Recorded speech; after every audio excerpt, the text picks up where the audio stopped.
اچھا یہاں کچھ مزید تھوڑا سا ہم جو یہ وراثت کا پرابلم آج کل چل رہا ہے کہ وارثوں کا مال لوگ ہڑپ کر جاتے ہیں. مال وراثت میں ہیرا پھیری، اپنے اسے ہڑپ کر جانا، حقداروں کو محروم کرنا، یہ زمانہ قدیم سے چلا آ رہا ہے. اسلام سے پہلے بھی لوگ جہالت میں یہ کام کرتے تھے اور یہ سخت ظلم ہے. یاد رکھیے کہ جو جاہلیت عرب کے لوگ تھے بچوں اور عورتوں کو وراثت سے محروم کر دیتے، کہتے بچوں اور عورتوں کی وراثت نہیں ہوتی. ان میں جو زیادہ طاقتور ہوتا، زیادہ اثر والا ہوتا تھا، وہ جناب بغیر کسی تعامل کے، بغیر کسی ہیزیٹیشن کے وہ سارا مال سمیٹ لیتا تھا، مرنے والے میراث پر قبضہ کر لیتا، کمزوروں کا حصہ چھین لیتا. اور ہمارے یہاں بھی برے صغیر میں بھی اسلام سے پہلے دیگر قوموں میں یہ معاملات تھے کہ عورتوں کو والدین کے مرنے کے بعد ان کی بیٹیوں کو اور بیویوں کو، عورتوں کو وراثت کا مال نہیں دیا جاتا تھا. اللہ اکبر، یہ سب انصاف کے تقاضوں کے خلاف تھا. سبحان اللہ، دین اسلام کا یہ اعزاز ہے، یہ اسلام کی شاندار تقسیم ہے کہ اللہ کریم نے اس افراط و تفریط کو، اسلام نے آ کر جو کنفیوژن ہے یا جو لوگوں کے ساتھ زیادتی ہو رہی تھی اس کو ختم کیا. تقسیم میراث کے معاملے کو بڑے احسن طریقے سے قرآن میں بیان فرمایا، محروموں کو حق دیا اور ظالموں کو ان کی حدود میں رکھا، ہر ایک کو اس کا مناسب حصہ عطا فرمایا. جیسے بطور خاص یتیموں اور عورتوں کے لیے قرآن مجید نے خصوصی احکامات دیے. عورتوں اور بچوں کو وراثت کا حق نہ دینے کی رسم کو بالکل باطل قرار دیا. قرآن مجید نے مرد و عورت میں سے ہر ایک کو اس کے والدین سے دیگر رشتہ داروں کے مال وراثت میں حصہ اس کا قرار دیا گیا. یعنی مردوں کو بھی حصہ ملے گا، عورتوں کو بھی ملے گا. اور خاص طور پر بچوں کے مال کی حفاظت کرنے کا، خاص طور پر جو یتیم بچے ہیں ان کے لیے ایکسٹرا آرڈر دیے کہ ان کے مال کی حفاظت کی جائے. بوقت ضرورت انہیں ان کا مال دینے اور پھر ان کے مال میں خیانت سے بچنے کا تاکیدی حکم قرآن مجید میں بیان فرما دیا. اور ان کا مال کھانے والے کے بارے میں کیا فرمایا؟ اپنے پیٹ کو آگ سے بھرنے والا قرار دیا گیا، جہنم میں جانے کا سبب قرار دیا. مال یتیم کو کھانا یہ بہت زیادہ برا کام ہے. اور یتیموں کی کفالت کے فضائل پتہ ہے کیا بیان ہوئے؟ نبی پاک فرماتے ہیں، حدیث کا مضمون ہے کہ قیامت کے دن یتیم کی کفالت کرنے والا اور میں، نبی پاک فرماتے دونوں اس طرح ساتھ ہوں گے. یعنی جنت میں اس طرح نبی پاک فرماتے جس طرح 2 انگلیاں ساتھ ہیں نا، یتیم کی کفالت کرنے والے کو میں ایسے جنت میں ساتھ لے جاؤں گا. اچھا فرماتے اس سب سے اچھا دسترخوان، احادیث میں مضمون ہے، وہ دسترخوان ہے جس دسترخوان پہ کوئی یتیم بھی ہو. وہ گھر سب سے اچھا ہے جس گھر میں کسی یتیم کی کفالت کی جاتی ہے. یعنی یتیم کی کفالت کرنے پر بہت زور دیا گیا. مگر آج بھی وہ زمانہ جاہلیت تھا کہ جب اسلام سے پہلے یہ کام ہوتا تھا، مگر آج بھی یہ خبریں ملتی ہیں کہ بیچارے یتیم ہوتے ہیں، والد کا انتقال ہو گیا، بچے چھوٹے ہیں، رشتہ داروں نے مل کر اس یتیم کا مال ہی ہڑپ کر لیا. بچوں کو تو پتہ ہی نہیں ہوتا کہ ہمارے ماں باپ نے کیا چھوڑا ہمارے لیے، ہڑپ کر لیا جاتا ہے. بہنوں کا حق نہیں دیا جاتا. اچھا بھائیوں میں بھی یہ ہوتا ہے کہ جو زیادہ طاقتور ہوتا ہے، بڑا بھائی ہوتا ہے، چھوٹے بھائی باقی ہوتے ہیں، وہ تمام بھائی بہنوں کا حق دبا لیتا ہے. کوئی تقسیم نہیں ہوتی ہے، بس پتہ ہی نہیں ہوتا والد صاحب نے کیا چھوڑا، ماں نے کیا چھوڑا. اے میرے پیارے اسلامی بھائیوں، یاد رکھیے یہ وارثوں کا حق دبانا یہ حرام، یہ جہنم میں لے جانے والا کام ہے. اور ہم نے کئی ایسے واقعات دیکھے ہیں کہ والدین کے جانے کے بعد بھائیوں میں پھر لڑائیاں ہوتی ہیں، فیملی ٹوٹ پھوٹ کر شکار ہو جاتی ہے. یہ پیسہ کتنی خراب چیز ہے، یہ زندگی پر ساتھ رہنے والے بھائی خون کے پیاسے ہو جاتے ہیں. یہاں ایک اور بڑا پرابلم یہ ہے کہ دین سے دوری ہے، شریعت کے معاملات نہیں پتہ ہے. اچھا کچھ بہنوں کی طرف سے بھی ایسی، ابھی پچھلے دنوں ایک خاندان میں جھگڑا چل رہا ہے، والد صاحب، اب عجیب بات دیکھیں، کلفٹن یعنی اس اچھے ایریا میں رہنے والے لوگ ہیں، کروڑوں روپے چھوڑ کر گئے ہیں، مگر بھائی بہنوں میں ایسا ڈسپیوٹ ہے کہ جناب کسی کو وراثت نہیں ملی ہے. اچھا وراثت نہیں مل رہی، پراپرٹی بک نہیں رہی. انہی کے بچوں کو میں نے دیکھا کہ بیچارے وہ رکشہ چلا رہے ہیں اور جناب وہ کروڑ پتی ماں باپ کے بیٹے ہیں اور کھانے پینے کے لیے کچھ نہیں، علاج کے پیسے نہیں ہیں. ایک بار مجھے کوشش کرنے کا موقع ملا، میں نے کہا بھائی جب ماں باپ اتنے چھوڑ کر گئے ہیں، سب بھائی بہن بیٹھے ہیں اور تقسیم کر لے. تو پتہ بہنوں کی طرف سے کیا پیغام آیا کہ ہم جناب شریعت کے حکم کو نہیں مانتے ہیں، عورت کو بھی ہم پورا حصہ لیں گے اور بھائی کو بھی پورا حصہ ملنا چاہیے. اب یہ حال ہو گیا ہے، کہیں عورت زیادتی کر رہی ہے، کہیں مرد زیادتی کر رہے ہیں. زیادہ تر مردوں کی طرف سے زیادتی سامنے آتی ہے. مگر آپ سوچیں کہ یہ وہ مسٹیک ہو رہی ہے ہمارے معاشرے میں جو اسلام سے پہلے ہوتی تھی. مگر آج اسلام کے بعد بھی کوئی وراثت. اچھا پھر بھائی لوگ کہتے ہیں بعض اوقات کہ جناب اب تقسیم کریں گے تو کاروبار ختم ہو جائے گا. اب ابو کا چلتا کاروبار ہے, اگر بہنوں کو حصہ دیں گے تو ہماری پراپرٹیاں بیچنی پڑ جائیں گی, ابھی پراپرٹی کا ریٹ ٹھیک نہیں ہے, بعد میں بیچیں گے. ارے اللہ کے بندو, تمہاری 10 سال سے پراپرٹی نہیں بک رہی, بہن کو ضرورت ہے, اس کو بیچاری کو علاج کرانا ہے, اس کو اپنے بچوں کی شادیاں کروانی ہے, اس کو اپنا گھر لینا ہے, لیکن اس کے ہاتھ میں کنٹرول تو نہیں ہے نا. اگر اللہ دیکھ رہا ہے, جس کا جو حق ہے وہ وقت پر دیجیے. اور یہ والدین کا بھی ہمیں تھوڑا سا اس میں ایک کردار ادا کیجیے. جو والدین حیات ہیں, دیکھیں یہ ماں باپ کی ذمہ داری ہے نا کہ بچوں کو ایجوکیٹ کریں. ہمارے اصل میں بات نہیں کرتا کوئی کہ یار ابھی سے اپنے مرنے کی بات کیوں کریں. بھائی ابھی کر لینا, بعد میں یہی بچے آپ کے لڑیں گے. جن ماں باپ نے زندگی میں بچوں کی اچھی تربیت کی, مرنے کے بعد وہ سارے بچے جڑے ہوئے ہیں, محبت سے پیار سے بھائی بہن رہ رہے ہیں. اور جہاں بتایا ہی کچھ نہیں, سمجھایا ہی کچھ نہیں, وہاں ہم نے گھروں میں لڑائیاں دیکھی ہیں. اچھے خاصے گھرانے کے بچے آپس میں ایک دوسرے کا گریبان پکڑ رہے ہیں کیونکہ بھائی ابو نے یہ کہا تھا, امی نے یہ کہا تھا. اچھا ایک اور مسٹیک بھی کرتے ہیں ماں باپ, چلیں یہ بات بھی میں کر لوں, وہی بات دین سے دوری ہے.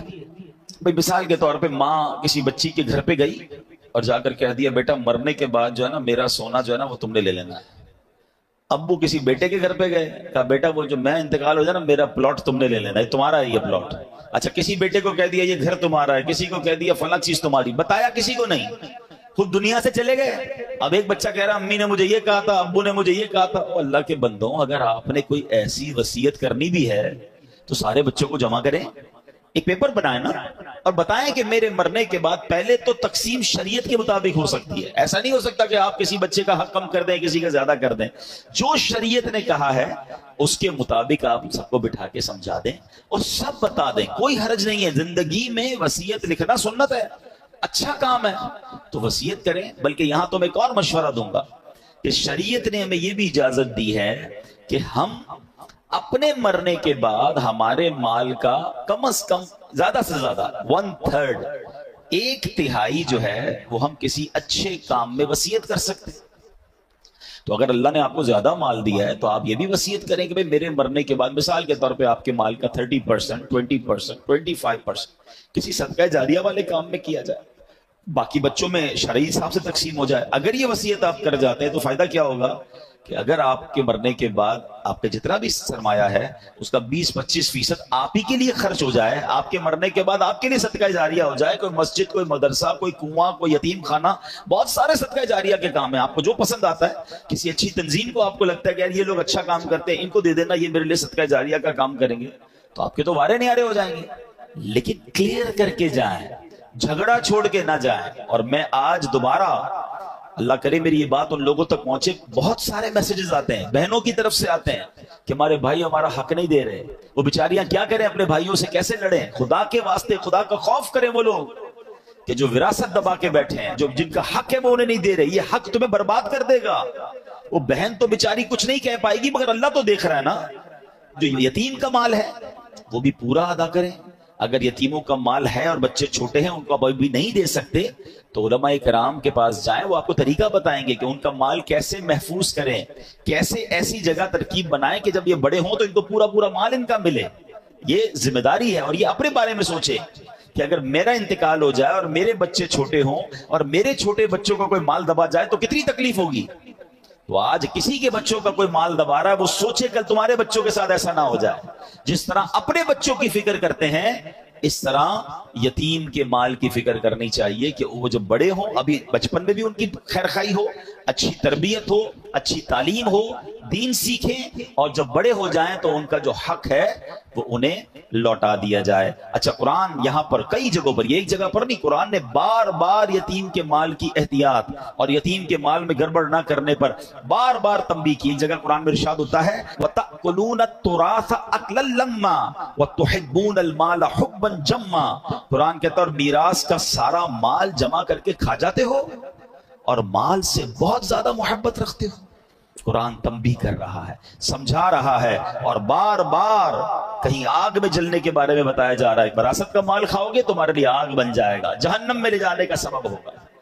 تو یہ نہ سوچے کاروبار کا کیا ہوگا, یہ نہ سوچے کہ پراپرٹی کا ریٹ کم ہے. جس کا جو حق ہے اس کو دے دیں, اپنے سرمایہ میں کام کریں، اللہ اس میں برکت ڈال دے گا۔ یہ الگ بات ہے کہ بہنیں کہتی ہیں کہ ٹھیک ہے کاروبار چل رہا ہے، پراپرٹی ہے، جب اچھا ریٹ آ جائے تب، اگر کہتے نا آپس میں رضامندی سے ڈیلے ہو رہا ہے پھر کوئی پرابلم نہیں ہے، مگر کلیئر تو کر دینا کہ یہ آپ کا حصہ ہے، یہ آپ کا حصہ ہے، یہ آپ کا ہے، آپ بتائیں کیا کرنا ہے، پراپرٹی یا کاروبار میں سے نکال کے دے دوں یا آپ کہیں تو ساتھ مل کر چلتے ہیں، تو پھر کوئی ایگریمنٹ کر لیں۔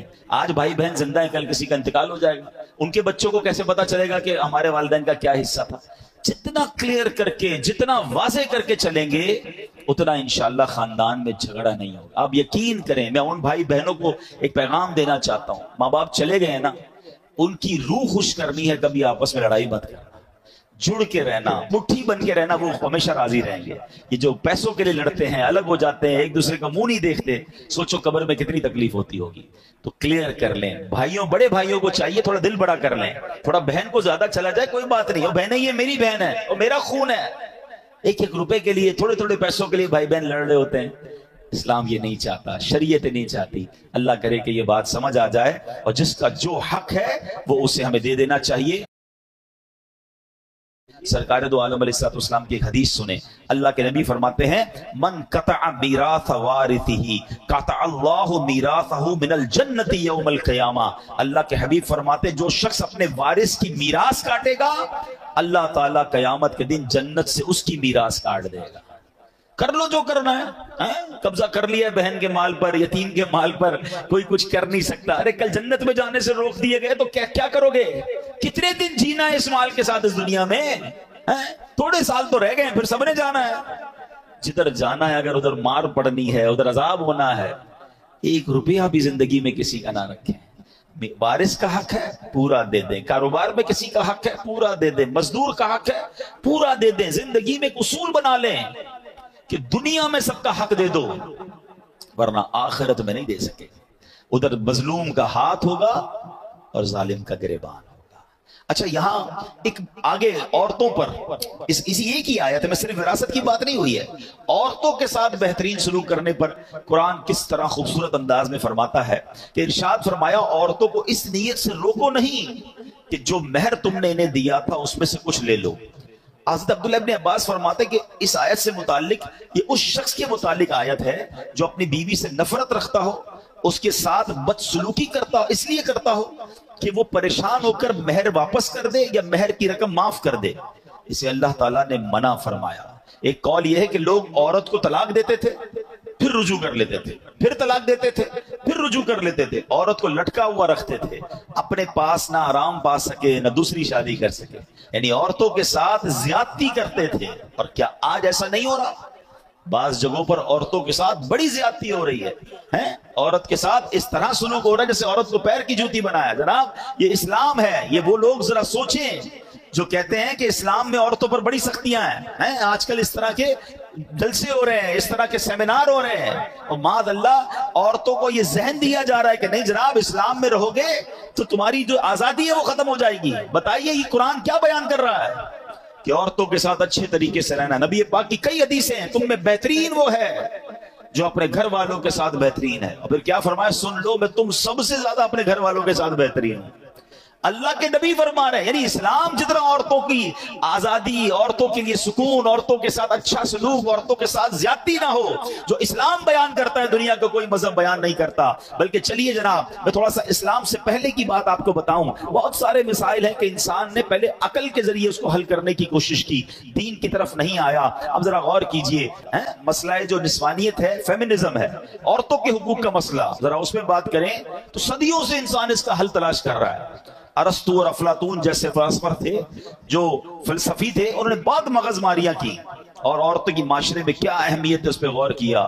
کسی نے عورت کو سانپ کہا، کسی نے اسے شیطان کہا، کبھی اس بیچاری کو ظلم و ستم کا نشانہ بنایا گیا، کبھی بیچاری کی عزت کو تار تار کیا گیا۔ آج دیکھ لیں ترقی یافتہ دور کی مثال دیکھیں، یہ عقل پرست دین بیزار غیر مسلم انہوں نے عورت کو صرف ایک اشتہار بنا کے رکھ دیا ہے۔ یہ غور کیجئے نا، دنیا کے ہر اشتہار میں آپ کو عورت نظر آئے گی۔ یہ عورتوں کو بھی سمجھ نہیں آتی کہ ہم کیا یہ کھلونا ہے؟